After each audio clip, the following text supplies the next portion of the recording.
नमस्कार, मी वर्षा नलवडे. महाराष्ट्राचे महानिर्णय या आमच्या खास कार्यक्रमात तुमचं मनपूर्वक स्वागत. सुरुवातीला मुंबईकरांसाठी एक आनंदाची बातमी आहे. नवी मुंबई आंतरराष्ट्रीय विमानतळाच्या पहिल्या टप्प्याचं नुकतंच लोकार्पण झालंय आणि या विमानतळामुळे महाराष्ट्राच्या विकासाचा एक नवा अध्याय लिहिला जाणार आहे. पाहूयात. पंतप्रधान मोदींच्या हस्ते नवी मुंबई आंतरराष्ट्रीय विमानतळाच्या पहिल्या टप्प्याचं उद्घाटन झालं. हा टप्पा सुमारे 19,650 कोटी रुपये खर्च करून बांधण्यात आलाय. मुंबई महानगर क्षेत्रामधील प्रवाशांसाठी हे दुसरं आंतरराष्ट्रीय विमानतळ असेल. त्यामुळे छत्रपती शिवाजी महाराज आंतरराष्ट्रीय विमानतळावरील ताण कमी होणार आहे. या विमानतळावरून डिसेंबर 2025 मध्ये उड्डाणं सुरू होणार आहेत. नवी मुंबई आंतरराष्ट्रीय विमानतळाची वैशिष्ट्ये काय आहेत ते आपण पाहूया.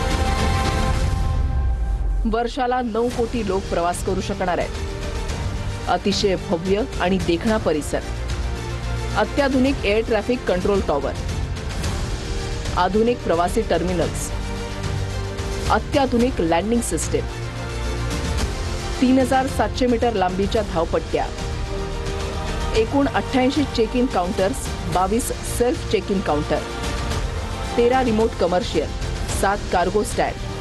हा केवळ एअरपोर्ट नाहीये, तर महाराष्ट्र आणि भारताच्या विकासामध्ये एक महत्त्वाची भूमिका हा निभावणार आहे.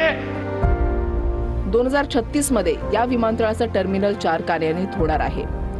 हे विमानतळ भारताच्या विकासात महत्त्वाची भूमिका बजावणार आहे. त्यामुळे फक्त मुंबईच नाही तर संपूर्ण महाराष्ट्राचा चेहरामोहरा बदलण्यास मदत होणार आहे.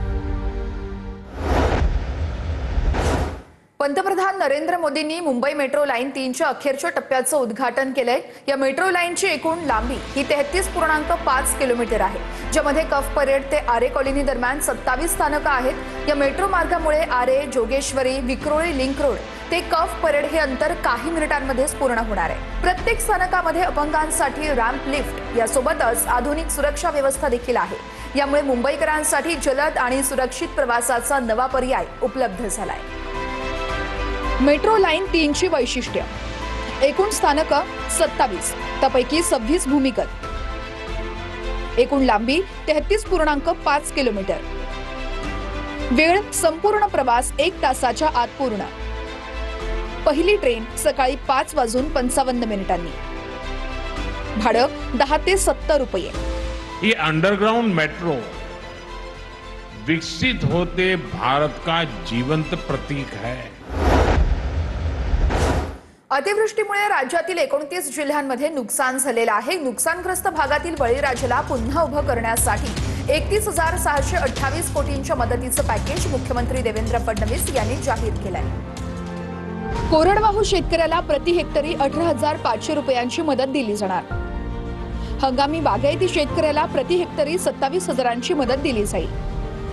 बागायती शेतकऱ्याला प्रति हेक्टरी 32,500 रुपये दिले जातील. रब्बी हंगामासाठी बी बियाण्यांना प्रति हेक्टरी 10,000 रुपये सरकार देणार. विमा उतरवलेल्या शेतकऱ्यांना प्रति हेक्टरी 17,000 रुपये अधिक दिले जातील. खरडून गेलेल्या जमिनीला सरकार प्रति हेक्टरी 47,000 रुपये कॅश देणार आणि 3 लाख रुपये प्रति हेक्टर नरेगाच्या माध्यमातून देणार. 3 हेक्टर पर्यंत शेतकऱ्यांना मदत करण्यात येणार. नुकसान झालेली घरं पंतप्रधान आवास योजनेतून बांधली जातील. ऐतिहासिक वारशाच्या संवर्धनासाठी सरकारनं मोठं पाऊल उचललंय.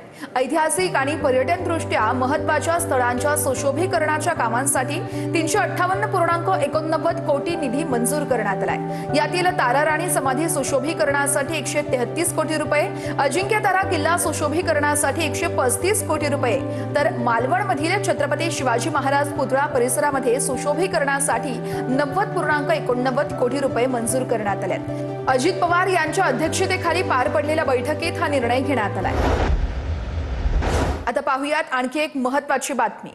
मराठी भाषेला अभिजात भाषेचा दर्जा मिळणं हे आपल्या सर्वांसाठीच अभिमानाची बाब होती.